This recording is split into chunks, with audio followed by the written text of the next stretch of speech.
Salut la team, j'espère que vous allez bien. Aujourd'hui on se retrouve pour une nouvelle vidéo et on va parler d'un jeu qui va sortir et qui va faire plaisir aux fans de Dragon Ball Z, à savoir Dragon Ball Z Sparking Zero. Mais on va parler du plus gros problème de ce jeu. Bien qu'il soit pas encore sorti, une nouvelle a été annoncée officielle de la part de Bandai Namco, de la part des développeurs.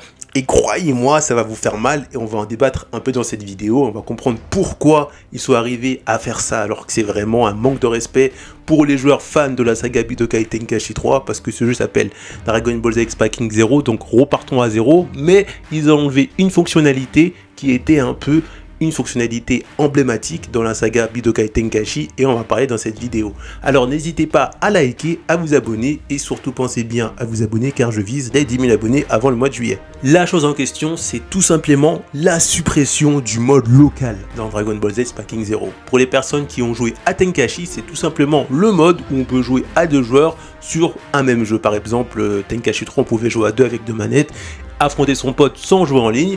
Et eux, ils vont enlever ça. Selon les rumeurs, ça a été enlevé pour favoriser l'achat de consoles pour jouer à Dragon Ball Z Sparking Zero avec ses potes. Parce que si on n'a plus de mode local, donc là forcément si on veut jouer avec son ami, on peut pas aller chez son ami pour jouer, on doit acheter une console et jouer contre son ami en ligne. Donc ça, pour l'instant, ça a fait une petite polémique, mais vu que la majorité des personnes qui jouent au jeu Dragon Ball Z ne vont pas forcément se renseigner, donc ça va pas faire une grosse polémique à l'heure actuelle, mais quand le jeu va sortir et que les gens vont acheter les jeux, et surtout pour les personnes qui vont acheter ce jeu en dématérialisé et qui vont voir que à la sortie du jeu, on n'a pas de mode local, ce qui va se passer, c'est que ça va faire une grosse polémique, et j'en suis sûr peut-être à 70%, ça va faire une grosse polémique, et toutes les personnes qui vont l'acheter en dématérialisé, s'ils ont le temps, ils vont demander le remboursement, parce que cette fonctionnalité phare des Dragon Ball Z Budokai Tenkaichi 3 a été retirée, alors que soi-disant, avec le titre, ça repart à zéro. Parce qu'en fait, non, ça repart pas à zéro, c'est une histoire d'argent, encore une fois,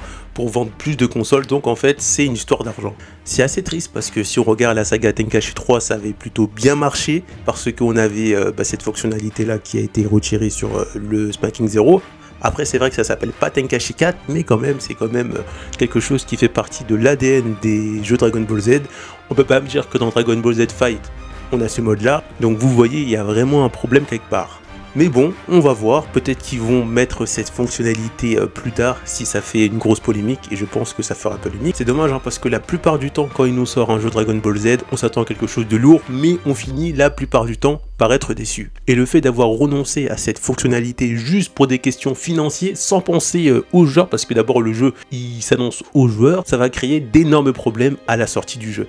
Donc on arrive à la fin de cette vidéo, donc n'hésitez pas à me dire en commentaire ce que vous pensez de ça, si vous allez quand même acheter le jeu malgré le manque de cette fonctionnalité là, à savoir le local dans Dragon Ball Z Sparking Zero.